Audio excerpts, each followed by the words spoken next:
Subscribe our channel and press the bell icon. मैं चंद्रिका प्रसाद आपका हमारे YouTube चैनल क्वेश्चन बुक में स्वागत करता हूं। बच्चों, आज पढ़ेंगे चेंज द वॉइस। इसके सबसे पहले इसके कुछ नियम देखेंगे। वॉइस दो प्रकार के होते हैं, एक एक्टिव वॉइस और दूसरा पैसिव वॉइस। वॉइस पढ़ते समय हमें दो चीज़ ध्यान में रखना है। सबसे पहले कि दिया गया जो सेंटेंस है उसके सेंटेंस में सब्जेक्ट में क्या चेंजेस होंगे और ऑब्जेक्ट में क्या चेंजेस होंगे। तो चेंजेस इन सब्जेक्ट क्या क्या चेंजेस होंगे। जैसे मान लीजिए एक्टिव वॉइस का सेंटेंस है और एक्टिव वॉइस का जो सब्जेक्ट दिया गया है वो सब्जेक्ट आई, तो पैसिव वॉइस में एक्टिव वॉइस के सब्जेक्ट को क्या लिखेंगे, कैसे लिखेंगे, ये ध्यान देना है। तो जब हम एक्टिव वॉइस के सब्जेक्ट की बात करेंगे तो पैसिव वॉइस में बाय लगाकर हम आई को मी कर देंगे। अगर ही है तो बाय लगाकर हिम, शी है बाय लगाकर हर, इसी प्रकार से दे है तो बाय लगाकर देम, और वी है बाय लगाकर अस, यू बाय लगाकर यू। अगर इट है तो ये भी बाय लगकर इट हो जाएगा।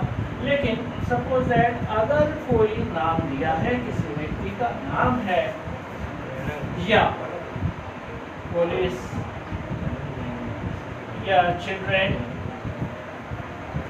दिया गया है, यानी प्रॉपर नाउन है, तो उसमें कोई चेंज नहीं होगा। बाय लगकर वो जैसे के वैसे लिखे जाएंगे, उसमें कोई चेंजेस नहीं होगा।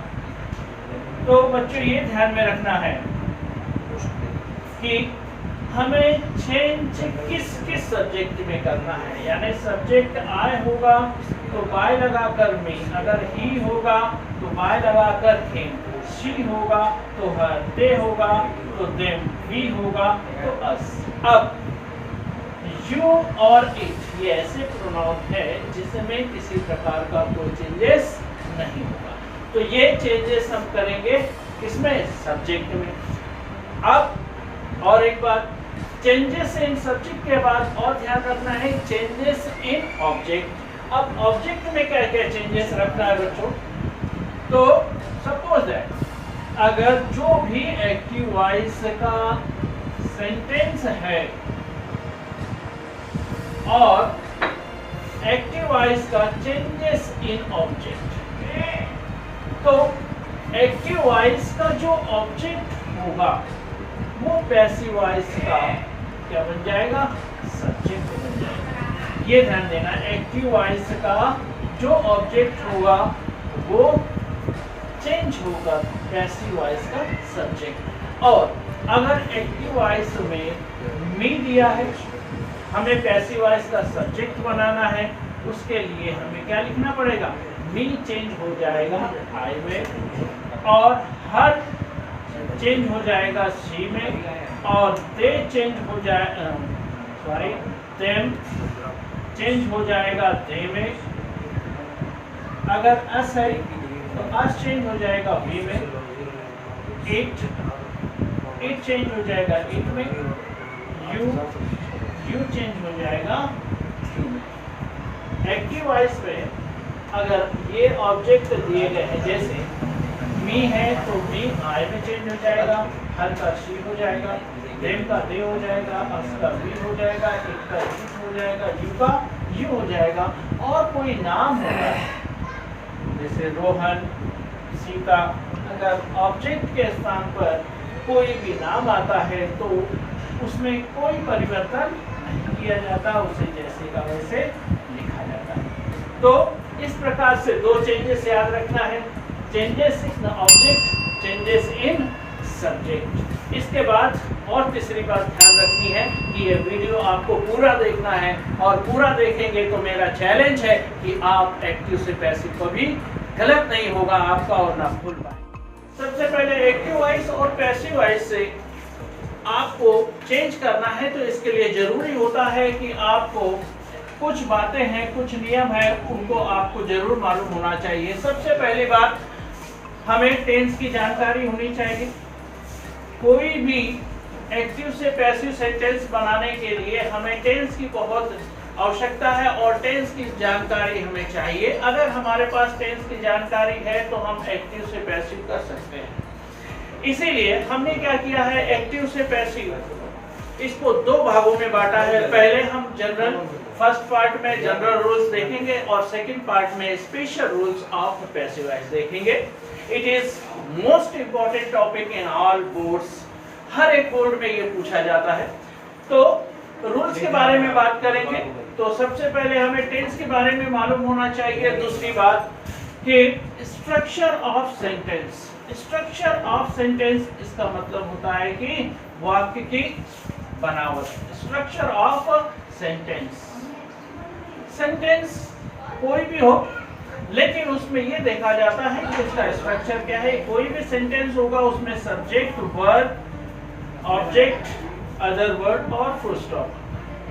कोई भी सेंटेंस होगा, हर एक सेंटेंस में subject, verb, object, other word और फुल स्टॉप आएंगे। लेकिन जब हम बात करेंगे एक्टिव से पैसिव वॉइस में, उसमें ध्यान में रखना है कि जो भी सेंटेंस दिया रहेगा, इट मींस एक्टिव वॉइस का जो सेंटेंस दिया रहेगा उसमें सब्जेक्ट, वर्ब, ऑब्जेक्ट और अदर वर्ड दिया रहेगा। और हमारा पहला नियम ये कहता है, पहला नियम, ऑब्जेक्ट को हमें किसके स्थान पे लिखना है, सब्जेक्ट के स्थान पे लिखना है। और नेक्स्ट रूल्स ये कहता है कि उस दिए गए सब्जेक्ट के अनुसार हमें हेल्पिंग वर्ब ये लिखना है। और थर्ड नियम ये कहता है कि सेंटेंस चाहे कोई भी हो, किसी भी टेंस में हो,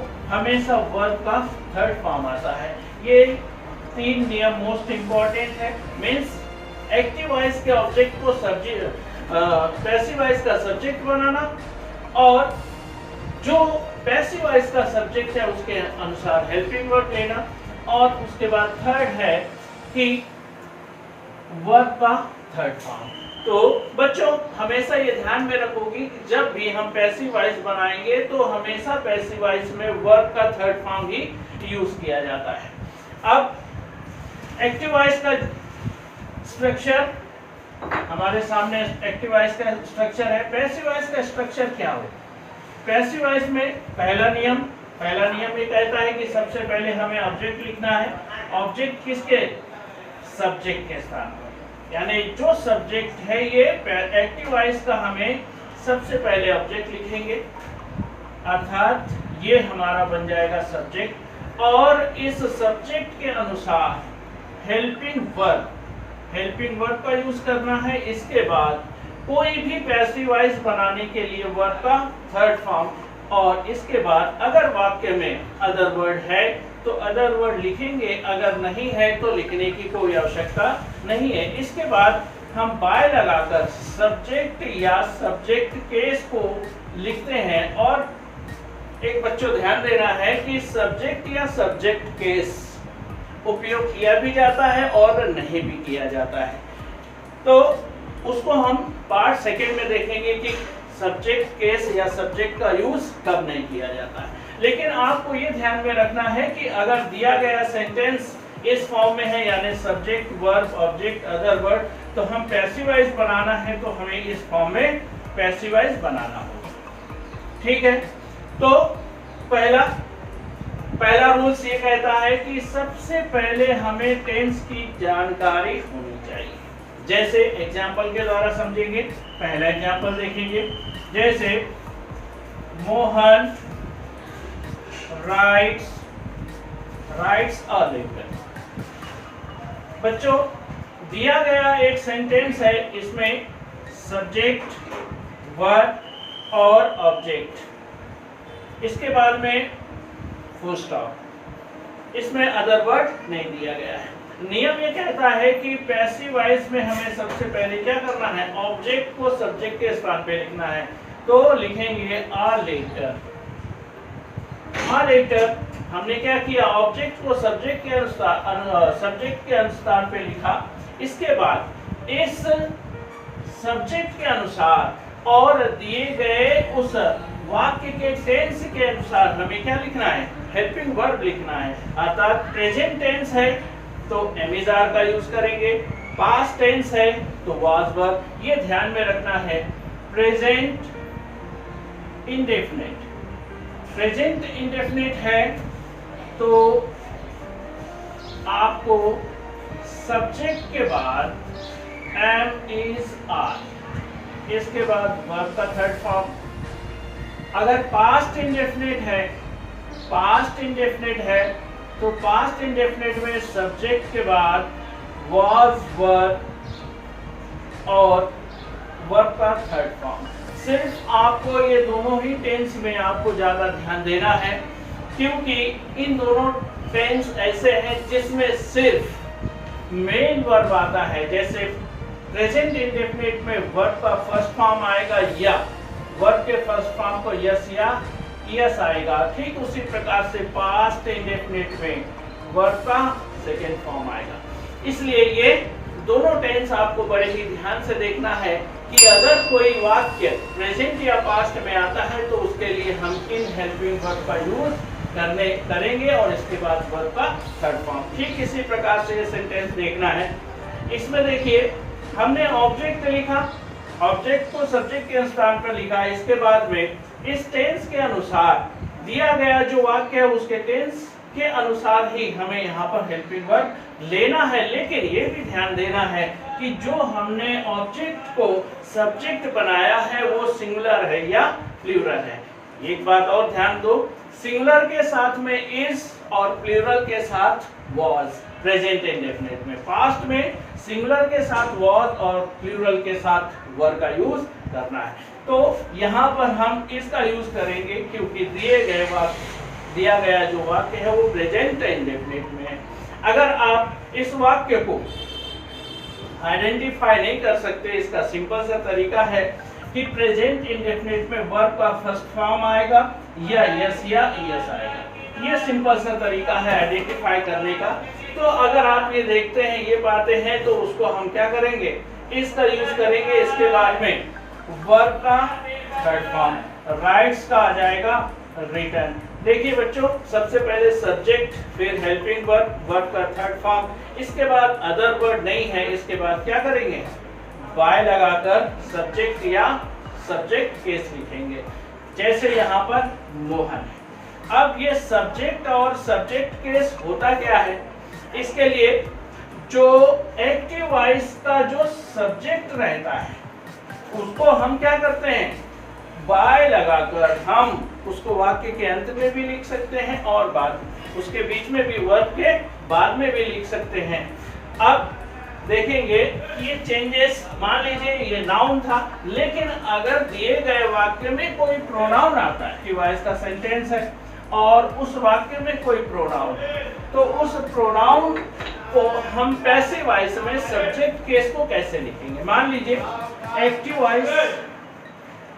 वॉइस दिया है और उसमें कोई प्रोनाउन जैसे आई है, तो पैसिव वॉइस में हम कैसे चेंज करेंगे उसको। पैसिव वॉइस में चेंज करने के लिए हम उस आई को बाय लगाकर बाय मी, ये हो जाएगा हमारा सब्जेक्ट केस, यानी कर्ता की विभक्ति। और अगर ही है तो ही को बाय लगाकर बाय हिम, शी को बाय लगाकर बाय हर, और दे, इसमें भी बाय लग जाएगा बाय देम हो जाएगा, वी बाय लगाकर by us.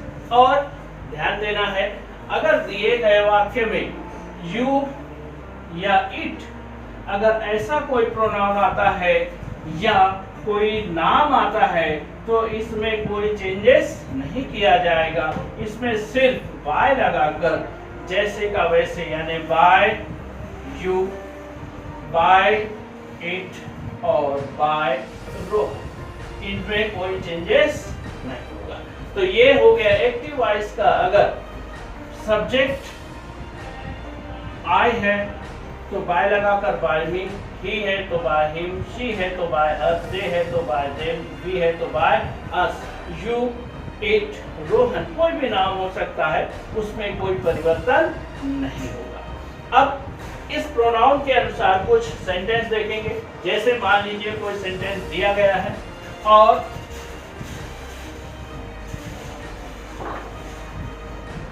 I invite him, I invite him, ये एक सेंटेंस दिया है और आप पहचान गए होंगे कि दिया गया जो वाक्य किस टेंस में है बच्चों। तो मेन वर्ब का फर्स्ट फॉर्म है, इसका मतलब ये प्रेजेंट इंडेफिनिट, प्रेजेंट इंडेफिनिट में है, पहली बात।